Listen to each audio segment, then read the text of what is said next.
larvas siempre estaban encerradas dentro de la cáscara del huevo. Entonces comenzaron a recopilar todos estos casos que les fueron llegando, que fueron aproximadamente 30 entre 1967 y 1970, pero aún no habían podido determinar cuál era el agente etiológico de todas estas manifestaciones. Hasta que finalmente en 1970 publicaron este artículo en el cual se describe a los costarricenses. En 1970 entonces recolectaron los adultos que pudieron observar de las arterias mesentéricas, los recolectaron y los analizaron morfológicamente y observaron que todos ellos eran iguales. Y a la hora de ya hacer los análisis más detallados sobre estructuras anatómicas de los parásitos, se dieron cuenta que era una especie nueva, que no era Angiostronchilus cantonensis, que estaba ubicado en otras zonas del mundo, ni tampoco eran otros angiostróngilos asociados a roedores, ni tampoco Angiostronchilus vasorum, que era de cánidos, sino es una especie nueva y la nombraron como Angiostronchilus costarricensis. Ok, ya. Entonces, Vamos. entonces ya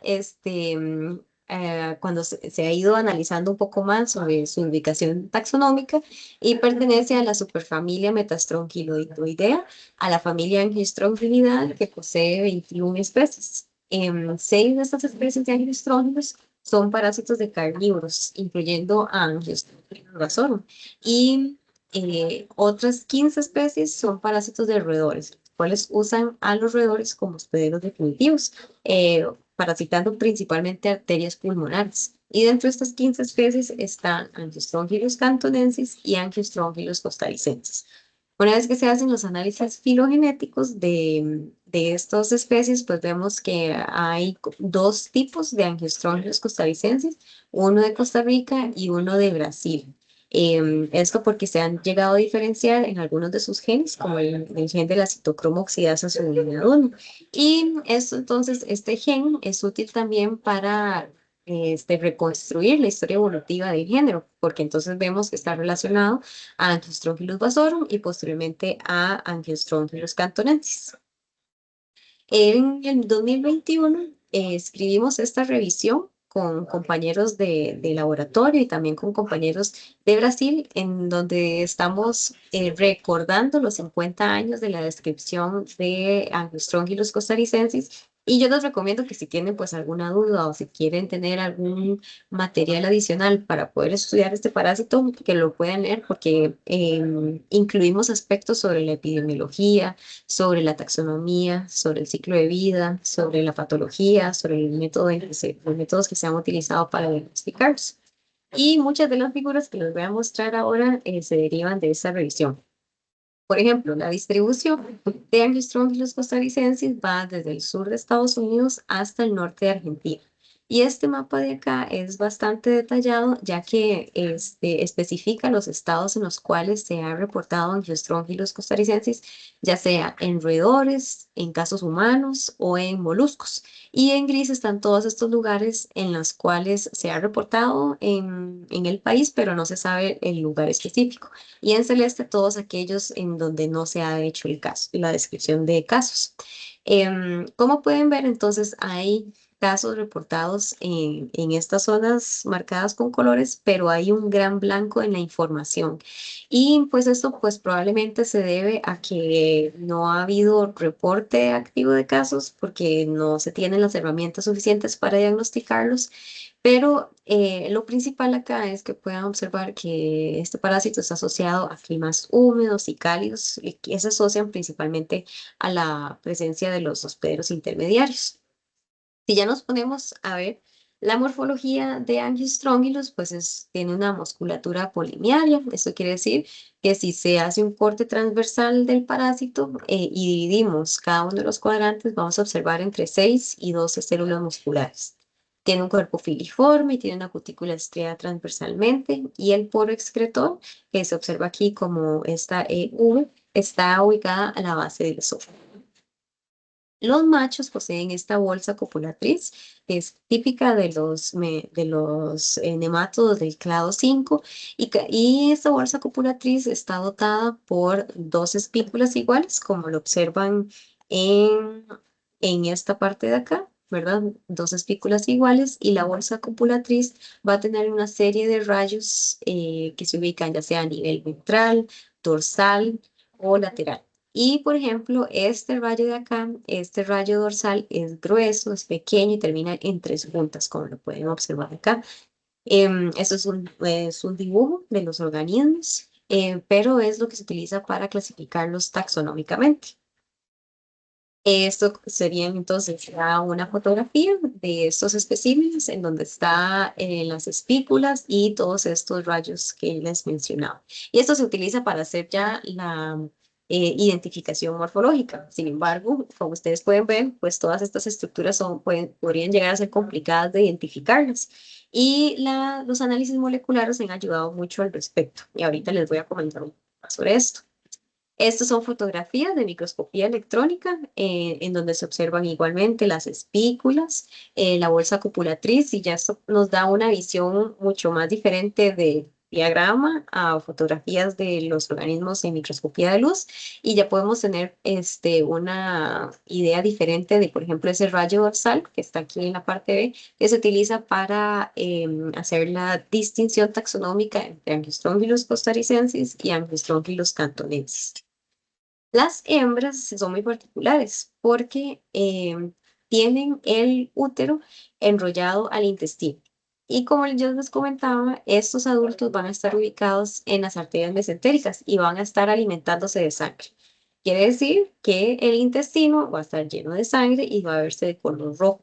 Y el útero va a estar enrollado en este intestino y por lo tanto va a tener una apariencia de polo de barbería, que es la fotografía que estaba en la primera diapositiva de la presentación, que se veía como dos tubos, unos enrollados.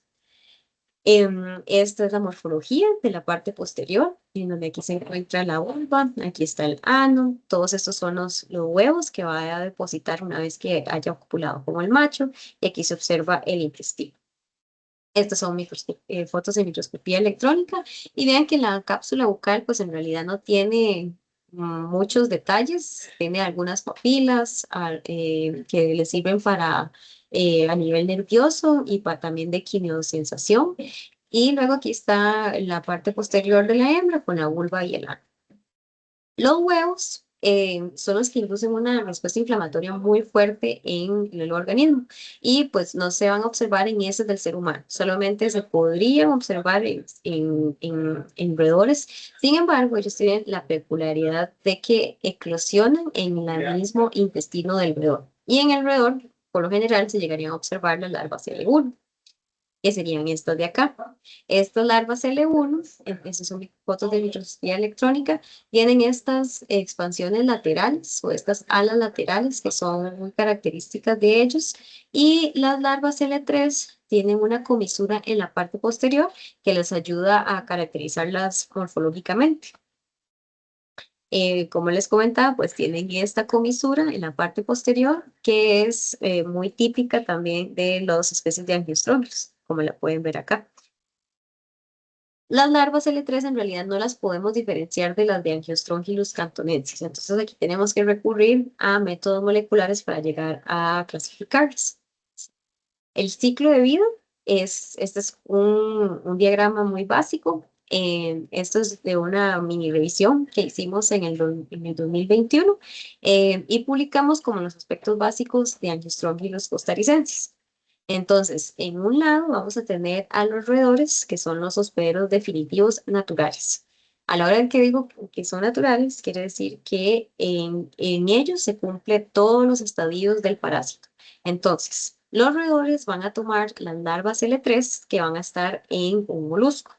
Estas larvas L3 van a realizar un complejo proceso de migración dentro de su cuerpo para eventualmente liberar larvas L1 en heces y estas larvas L1 en heces van a ser tomados por moluscos con concha o sin concha y se van a llegar a mudar a L2 y eventualmente a L3. El ser humano entra como un hospedero accidental, ya que cuando toma estas larvas L3, en vez de realizar todo el ciclo de vida del parásito, el parásito induce una respuesta inflamatoria súper fuerte y va a producir un cuadro clínico que se conoce como angiostrongiliasis abdominal. Entonces, en el roedor va a iniciar un proceso de migración en él. Entonces, la opción uno, y que es lo que ocurre mayoritariamente, es que tenemos estas larvas L3 en el molusco. Estas larvas L3 van a ser tomadas por el roedor, se comen la babosa o se comen el molusco, y las larvas L3 van a penetrar la pared gastrointestinal, esta mucosa, y van a migrar hacia los nódulos linfáticos. En este nódulo linfático, esto se conoce como la primera invasión linfática. Estas larvas L3 van a mudar de L3 a L4. Y entonces, ustedes se acuerdan, estos vasos linfáticos van a drenar al ducto torácico a través del sistema venoso. Entonces, las L4 van a irse a circulación arterial sistémica y una vez que alcanzan su nicho final, que son las arterias mesentéricas o ileofólicas, estas L4, que son preadultos, van a mudar a L5 o machos y hembras. Entonces, estos machos y hembras, ya estamos aquí, las arterias mesentéricas o ileofólicas, van a copular. Y estas hembras, una vez que ya son fertilizadas, van a producir huevos. Y estos huevos en la mucosa intestinal van a eclosionar hasta las larvas L1. Y estas larvas L1 van a atravesar la pared intestinal y van a ser liberadas en heces. Esto no ocurre en el ser humano, porque los adultos que van a producir los huevos van a inducir una respuesta inflamatoria muy fuerte, como yo les decía, y van a quedar atrapados en la mucosa. Pero ahorita les voy a comentar más sobre eso.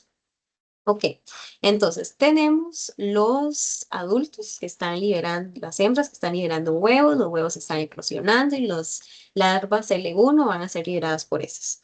Entonces, esos huevos, pues potencialmente también están en sangre, están dentro del vaso sanguíneo.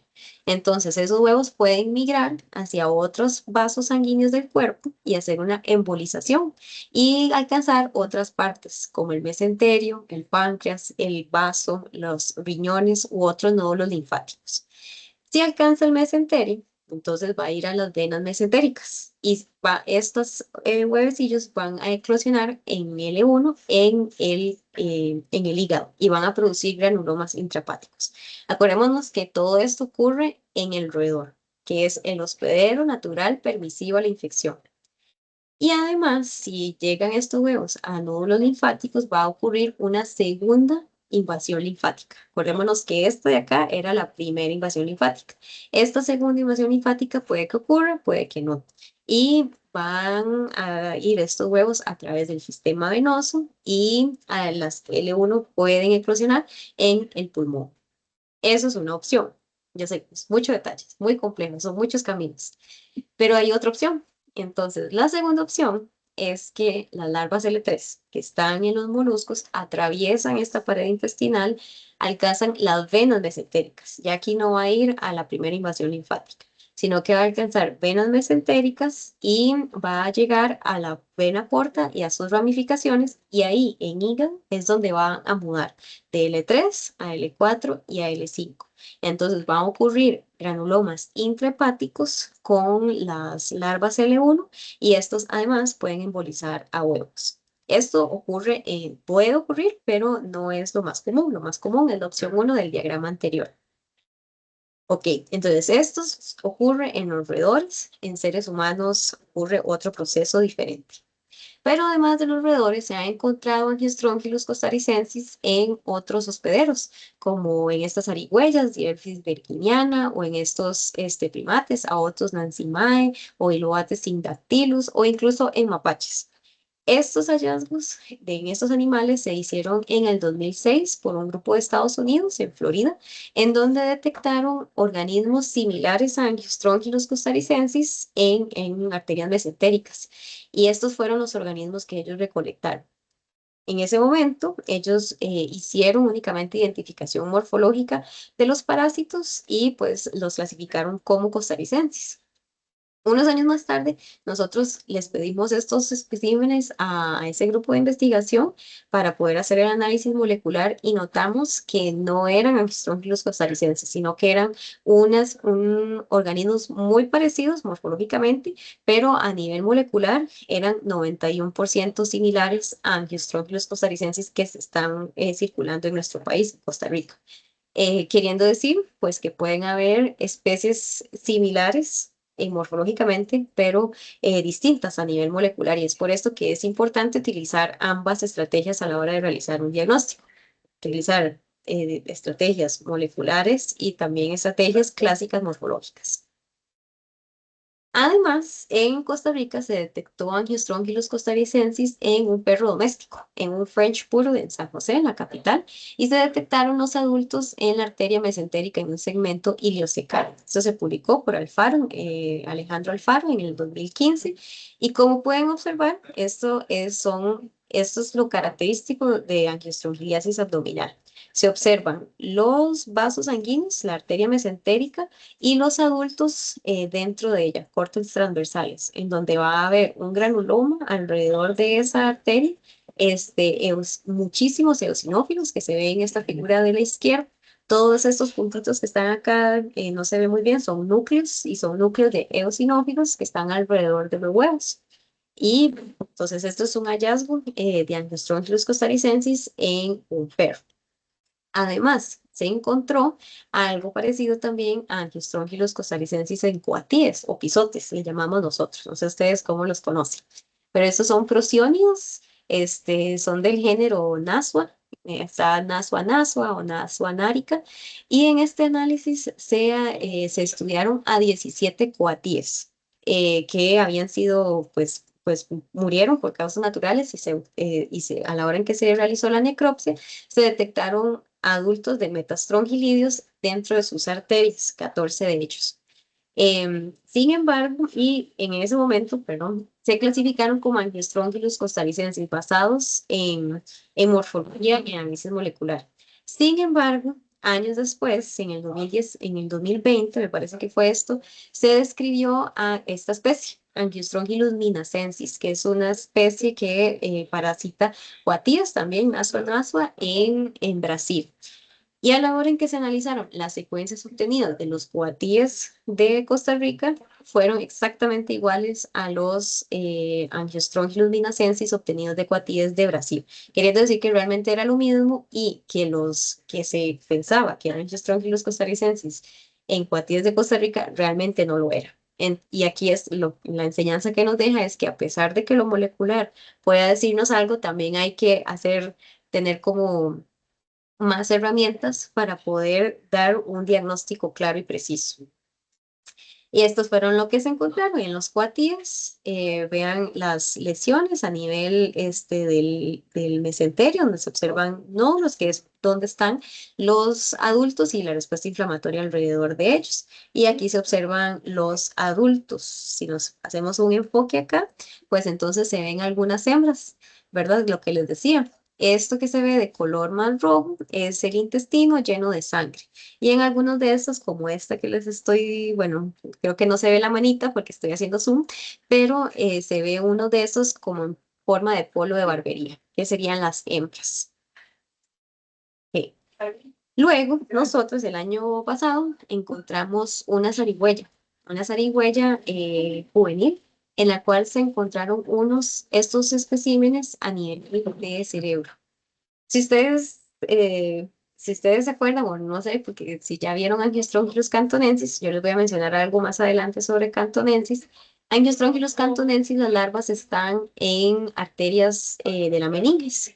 Y entonces, cuando observamos estos organismos similares a Angiostrongylos cantonensis en cerebro de una zarigüeya, nosotros pensamos, wow, estamos encontrando Angiostrongylos cantonensis por primera vez y es importante porque nunca se ha reportado en Costa Rica. Pero entonces, cuando hicimos los análisis moleculares, nos dimos cuenta que era en realidad Angiostrongylos costarricensis. Entonces, esto añade evidencia de que hay reservorios silvestres de Angiostrongylos costarricensis en nuestro país y pues probablemente en toda la región. Y que podrían estar funcionando como hospederos definitivos. Pero con respecto a los hospederos intermediarios, acordémonos que estos eran moluscos con o sin concha. De estos géneros, principalmente Phyllocaulus variegatus y Saracinula plebeius. Estos son de la familia Veronicelidae, son moluscos terrestres. Nosotros en Costa Rica le llamamos babosas, no sé ustedes cómo le llaman en Honduras, pero ellos están, babosas igual, ok, están habituados a una temperatura mayor de 12 grados, a una humedad relativa de más del 80% y necesitan agua dulce. Entonces, estas babosas, acordémonos que toman las larvas L3, digo, perdón, L1 que están siendo liberadas por los roedores y dentro de ellos va a desarrollarse el estadio infectante. Entonces, ¿cómo ocurre la infección en las babosas? Puede ocurrir a través de dos maneras, por una vía oral o una infección transdermal. Si es oral, entonces las larvas L1 van a estar en intestino, van a atravesar esa barrera de la mucosa intestinal y finalmente van a ubicarse en el tejido fibromuscular o en el pie de la babosa. Otra manera en que las larvas L1 pueden llegar a este tejido fibromuscular es a través del riñón o de la hemolinfa que llegan aquí directamente. Otra manera en la que ellas se infectan puede ser por contacto de la babosa con las larvas L1. Entonces, las larvas pueden atravesar el tegumento del molusco y ubicarse finalmente en el tejido fibromuscular. Y es aquí donde las larvas se concentran y van a darle las señales apropiadas para mudar de L1 a L2 y finalmente a L3, que es el estadio infectante. Y entonces, si este es el epitelio del intestinal de la mucosa, estas larvas L1 pues van a atravesar una serie de mecanismos inmunes de la babosa para evitar la infección. Bueno, uno muchas veces se imagina a los insectos o a las babosas como seres sésiles que nada más están ahí dispuestos a infectarse, pero en realidad tienen muchos mecanismos de defensa para evitar que esto ocurra, porque a ellos también les afecta tener un parásito, les afecta su motilidad, les puede afectar su reproducción y su comportamiento normal. Entonces, en el caso de Angiostrongius costarricensis, ellos van a tener una serie de mecanismos con los amebocitos que van a tratar de matar a estas larvas. Pero en el caso de que no lo logren hacer, estas larvas L3 eventualmente pues se van a concentrar en ese tejido fibromuscular y ser liberadas en los ductos mucosos de las babosas. Entonces, dos formas en las cuales los seres humanos o los hospederos definitivos pueden infectar son o comiéndose la babosa, en donde van a tener las larvas L3 en el tejido fibromuscular concentradas, o comerse las larvas L3 que están presentes en estas secreciones mucosas de la babosa, es decir, que la babosa haya estado en una hoja de lechuga y haya dejado ahí su baba o sus secreciones con las larvas L3. Sin embargo, el método más efectivo para infectarse es comerse la babosa. Claramente uno pues no se come una babosa de manera voluntaria y el grupo etario más afectado son los niños que accidentalmente jugando, lo que sea, toman una osa y se la muerden, no sé, debe ser horrible, pero se la comen y ahí es como se infectan. Ese es el mecanismo más eficiente, ya que las larvas L3 están 1000 veces más concentradas en el tejido fibromuscular que en esas secreciones. Ahora, ¿cuál es la patología en seres humanos? Entonces, sabemos que los adultos van a estar ubicados en la región iliocecal, en las arterias mesentéricas. Y entonces, esto es como una caricatura de lo que está ocurriendo en el hospedero definitivo natural, que son los roedores, o en los hospederos accidentales, que seríamos los seres humanos. Entonces, si esto es un corte de la mucosa intestinal, tenemos los adultos ubicados en la arteria mesentérica y estos adultos liberando los huevos, que son estos que están aquí coloreados en verde. Y esos huevos eclosionando en la misma mucosa y siendo liberados en el úmero. Pero si contrastamos esta imagen con lo que ocurre en el ser humano, tenemos igualmente a los adultos desarrollándose en la arteria mesentérica, pero cuando se liberan esos huevos son detectados por la respuesta inmune y van a inducirse una respuesta por eosinófilos sumamente fuerte. hay un infiltrado que detiene el progreso del desarrollo de ese huevo y la eclosión de esas larvas L1. Y por lo tanto, no se van a observar larvas L1 por lo general en, en la mucosa ni tampoco en heces.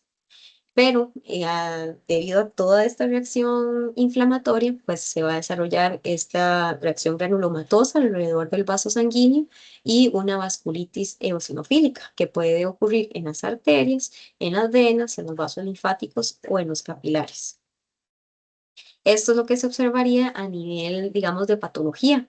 En los laboratorios de patología se recolectarían las secciones del colon que están siendo afectados y se observa esta necrosis alrededor de las arterias mesentéricas donde están ubicados los vasos y también unas regiones que están como endurecidas debido a esa muerte que ocurre in situ.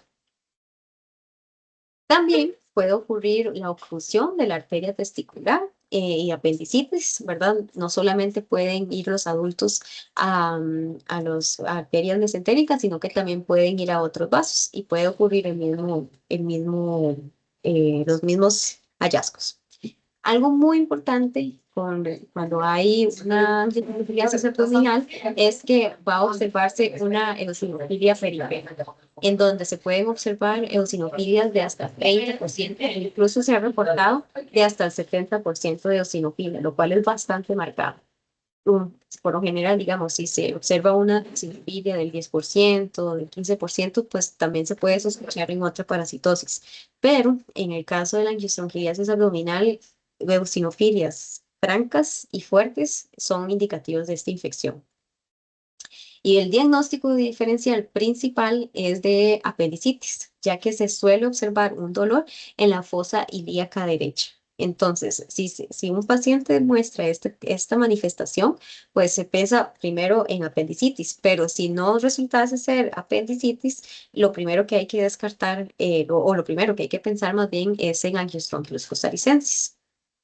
En Costa Rica, los casos están concentrados en ciertas regiones. Tal vez esto no es de interés para ustedes, pero es para demostrar que son regiones en donde, si este es el Valle Central, en donde están las principales zonas urbanas, en realidad el parásito y los casos están ubicados en todos los lugares, no solamente en área rural, que serían como las regiones en el norte o aquí en el sur, sino principalmente en el Valle Central. Puede ocurrir en todo lugar, incluido en las zonas urbanas. Y los casos suelen darse en niños principalmente, como lo pueden ver acá. En niños de 1 a 5 años, o 6 a 10 años, y 11 a 15 son los que muestran mayor positividad al test de Morera, que ya les voy a hablar un poco sobre él. Entonces, para realizar el diagnóstico, realmente la biopsia es el estándar de oro para detectar la infección. Y la biopsia pues resulta un método invasivo porque pues hay que realizar la operación. Puede que ni siquiera se tome la sección del tejido que está siendo afectado, por lo tanto va a tener un falso negativo a la hora de realizar el análisis. Entonces, se ha hecho bastantes esfuerzos para tener una prueba que diagnostique la infección en el laboratorio. Y por muchos años se estaba utilizando este test, el test de Morera, en honor a Pedro Morera, pero que fue el que describió el parásito. Este test se basa en el recubrimiento de partículas de látex con antígenos somáticos del adulto. Entonces se toma el adulto completo, se lisa y se ponen con las partículas de látex.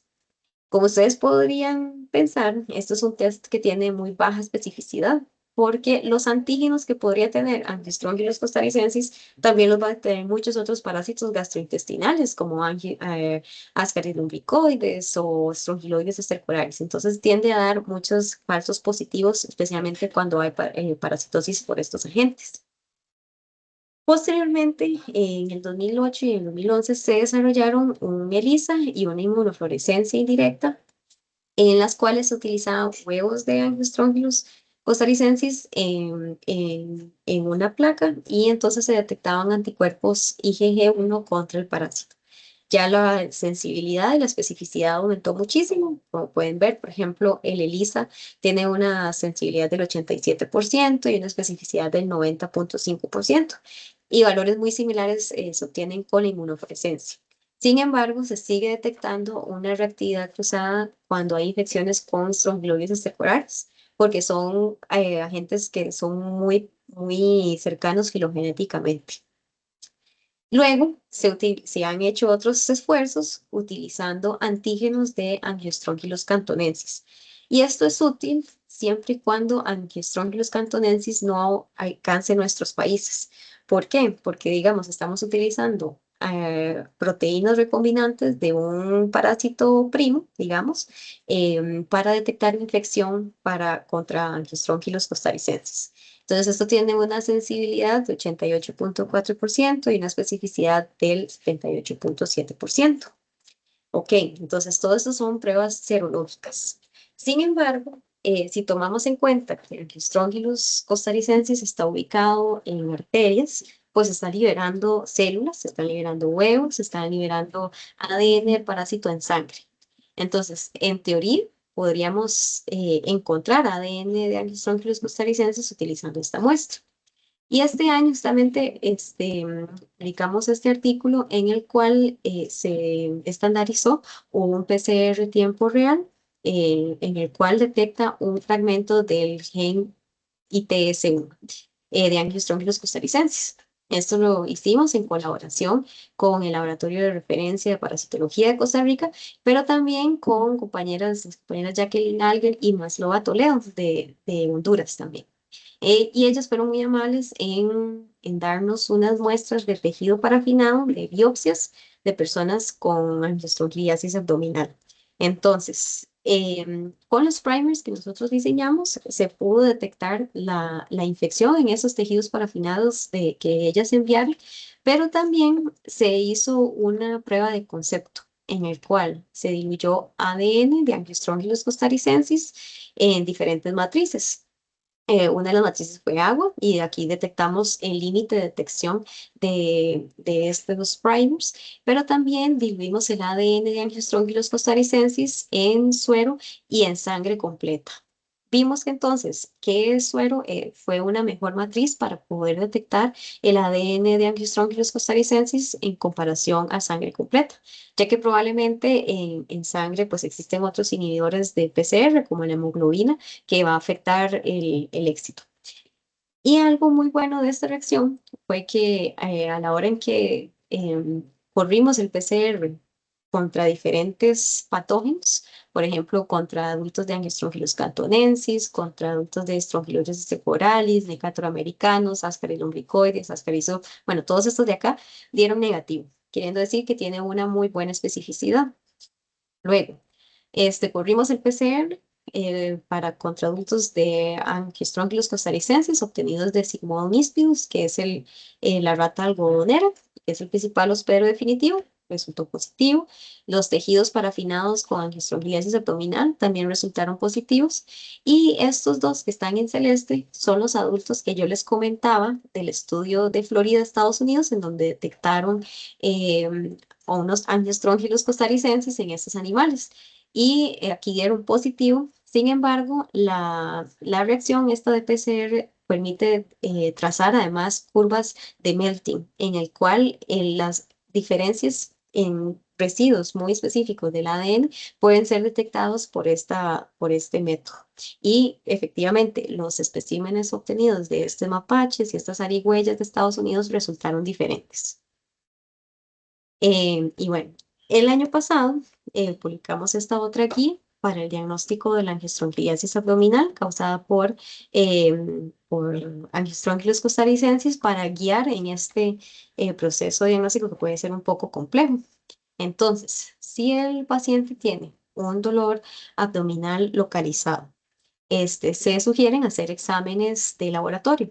Si este dolor abdominal está acompañado por una eosinofilia franca y además se pueden tener o no estos factores de fibrinógeno alterados, los conteos de plaquetas también alterados o velocidades de eritrosedimentación alteradas, si esto existe, se debería de hacer un coproanálisis para ver si tiene parásitos esta persona o no, utilizando todos estos métodos. Si no tiene ninguna de esas alteraciones, entonces se puede pensar en que ese dolor abdominal está siendo provocado por una apendicitis, por una colelitiasis, una diverticulitis o bueno, todos estos diagnósticos diferenciales.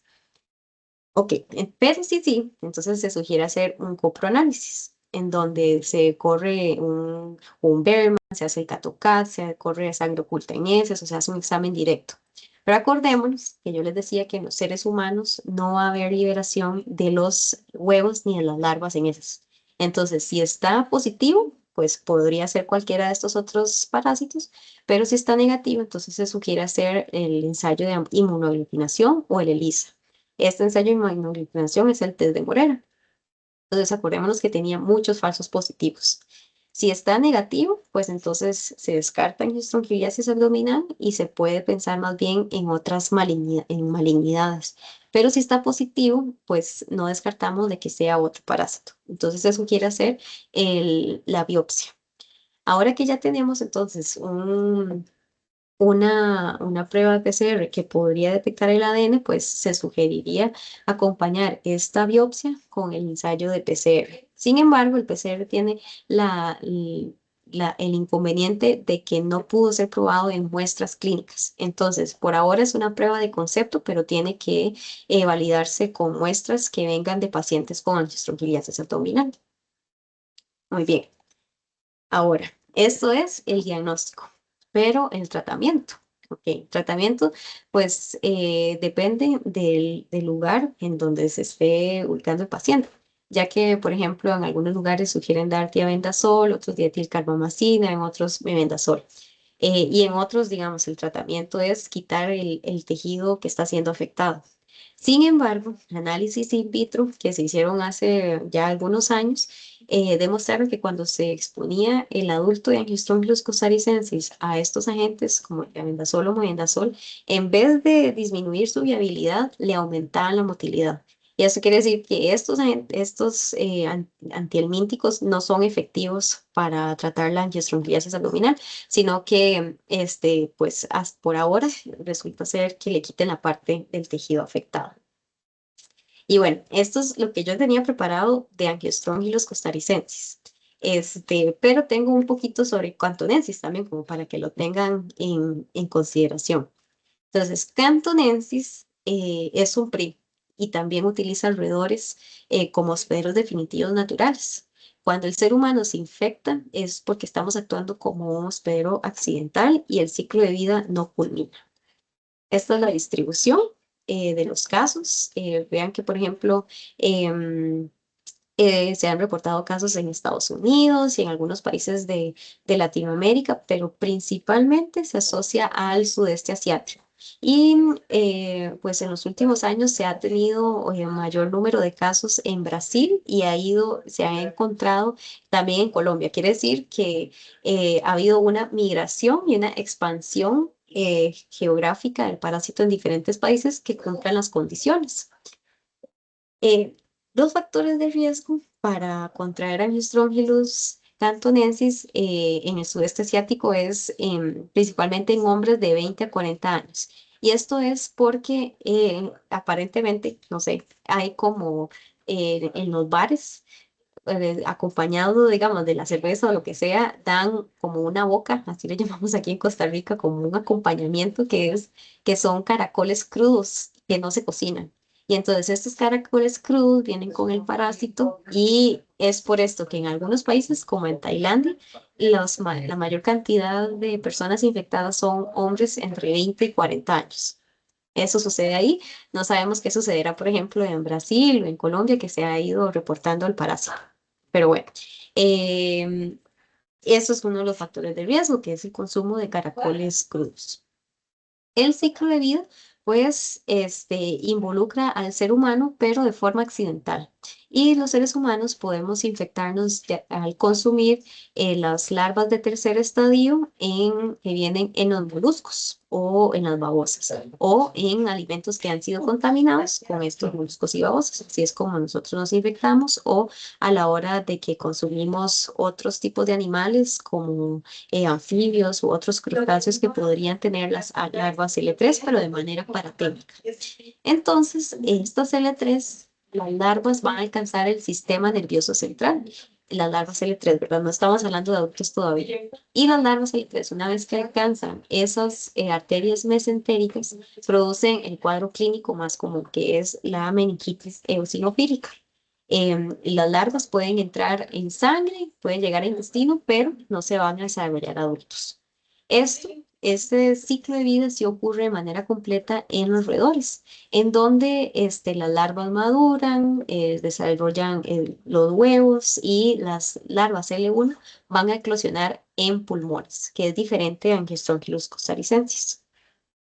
Bueno, el ciclo de vida entonces involucra caracoles y en Colombia y en Brasil se ha reportado a este caracol, la charquina fúlica o el caracol gigante africano.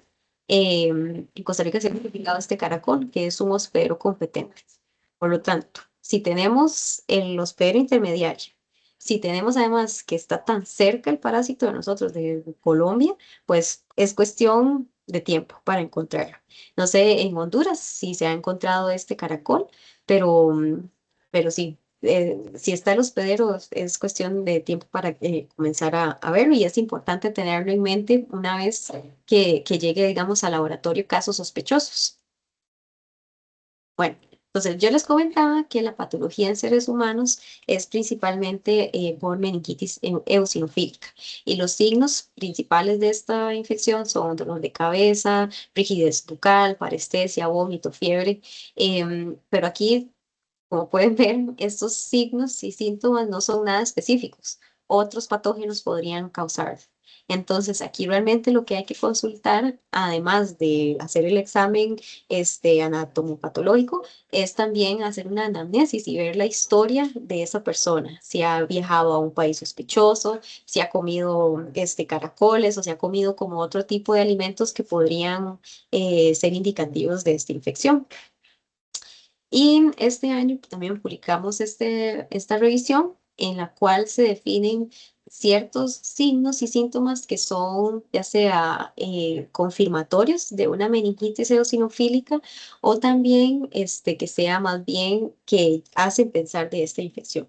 Entonces, hay criterios menores, criterios mayores y criterios confirmatorios. Los criterios confirmatorios, pues, es encontrar las larvas en tejidos, en el sistema nervioso central o en los ojos, o detectar el ADN del parásito. Y con detectar cualquiera de estos dos, pues ya confirmamos de que hay una meningitis eosinofílica. Hay un caso probable si vemos un criterio mayor o un criterio menor. Y tenemos un caso sospechoso si tenemos tenemos tres criterios menores y alguno de los criterios mayores. Esos criterios menores son detectar anticuerpos contra el Strongylus cantonensis en la persona y es un criterio menor, puesto que puede ser producto ya sea de serocruce o de una infección pasada. Si tenemos eosinofilia, que es menor porque puede ser provocada por otros parásitos, no solo por cantonensis, y también historia de exposición. Y un criterio mayor es encontrar estos signos que les decía, como dolor de cabeza o parestesia o rigidez bucal, y encontrar eosinofilia en sistema nervioso central. Entonces, como ustedes pueden ver, los criterios menores y mayores realmente es asociarlo con un cuadro clínico, pero no necesariamente encontrar el parásito. Encontrar el parásito ya constituye un criterio confirmatorio. Y de acuerdo a estos diagnósticos, pues ahí se recomiendan acciones, ya sea dar tratamiento o a dar seguimiento al paciente. Y el tratamiento actual es de los Strongylos cantonenses. Este sí es efectivo contra todos estos antihelmínticos, como el bendazol, praziquantel y dexametasona para bajar la inflamación a nivel cerebral. Bueno, y con esto termino. No sé si tienen alguna pregunta o algún comentario. Y estos son los estudiantes que trabajan en el laboratorio de nosotros, pues que sin ellos no podríamos pues, hacer nada y realmente estoy muy agradecida por cada uno de ellos. Y nosotros tenemos esta página de redes sociales, por si quieren seguirnos, se llama The Tropical Worm Lab. Aquí les pongo mi correo electrónico, la información de del Instagram y de la página de internet. Nosotros aquí pues publicamos giras o parásitos que van saliendo o información útil que uno podría tener. Y bueno, es lo que les traje. Espero que les haya sido de provecho y no sé si tienen alguna pregunta. Primero, muchas gracias a la doctora. No sé si le van a escuchar. Gracias, gracias. Muchas gracias por su tiempo y por haber compartido con los chicos de Honduras sobre la angiospermiliasis. No sé si tienen alguna consulta, alguna pregunta. No sé si la doctora Elisa por allá. La doctora Elisa está con otro grupo en otro salón. Bueno, no sé si tal vez les puede comentar porque mencionaba que el principal mecanismo de infección es el consumo de los caracoles, ¿verdad? Pero también accidental consumiendo las lechugas. ¿La prevención en cuanto al lavado le hace algo? ¿Hay algún mecanismo? O sea, ¿qué podemos hacer con las lechugas para evitar infectarnos? ¿O no le hace nada lo que nosotros hacemos el medio lavado? Sí, realmente lo que se recomienda es hacer, no sé si se está escuchando bien, se escucha cortado. Ok. Se recomienda entonces colocar las lechugas con 1 litro de agua y 3 gotitas de cloro. Entonces, eso se deja por aproximadamente media hora y ya después de esto, pues en teoría, las larvas deberían de estar muertas. Eso es lo que se recomienda, sí, aplicar cloro. Ok, perfecto. Están asustados. Tengo una pregunta. Se mencionó que costarricense, ¿verdad? En la muestra de ese no se observaba ni huevo ni larva. Correcto. Era para salir de la duda. Ok, Sí, Okay.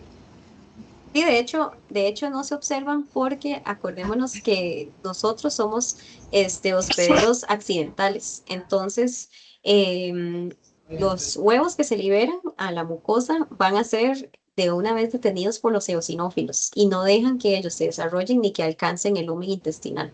Entonces, por ejemplo, a nosotros nos pasa que los médicos mandan una muestra de heces y ponen diagnóstico, o sea, mandan una muestra de heces y dicen diagnóstico de angiospermiliasis abdominal, queriendo que uno detecte larvas o huevos de angiostrófilos, pero realmente eso no va a llegar a pasar. Es como tratar de detectar toxocariasis o una larva migrans visceral en heces de seres humanos. Eso no va a pasar tampoco. Gracias. Otra preguntita, doctora. ¿Qué hace para que nos cuente un poquito, ¿verdad? ¿Qué hace, cuáles son los mecanismos de prevención que hace el gobierno? No sé si los tiene en Costa Rica, en prevención en relación a esta enfermedad, este parásito. No sé si tienen alguna campaña o algo. La respuesta es muy corta, ninguna, no se hace nada, no se hace nada lastimosamente. Es una infección que está concentrada en niños, pues no es tan importante, por ejemplo, como infecciones por virus respiratorios, ¿verdad? Este, mm, pero no se hace nada, digamos, lo que sí, la gente tiene la percepción, no sé, general de que las babosas transmiten un parásito. Entonces siempre tiene mucho cuidado como de lavar las hojas de lechuga y de no comer babosas, pero sí, digamos, es como la práctica general que se tiene de lavar las lechugas y otras hojas para evitar la infección. Es una prevención individual, entonces no es alguna campaña. Sí, ajá. Más o menos andamos igual aquí en Honduras. Nos mostraba el mapa de Costa Rica y decía que tal vez no era interesante para nosotros, pero resulta que sí, porque ¿cómo desearíamos nosotros tener un mapa de Honduras donde pudiéramos identificar los lugares donde se ha visto el parásito sectoriado? Y no tenemos esa información. Entonces estamos Ok. buscando información y pues eso nos motiva un poco, ¿verdad? A poder Claro, sí. pues ver, compararnos un poquito porque Costa Rica pues está muy adelantado en el estudio de varios de estos parásitos. Entonces sí nos interesa, ¿no?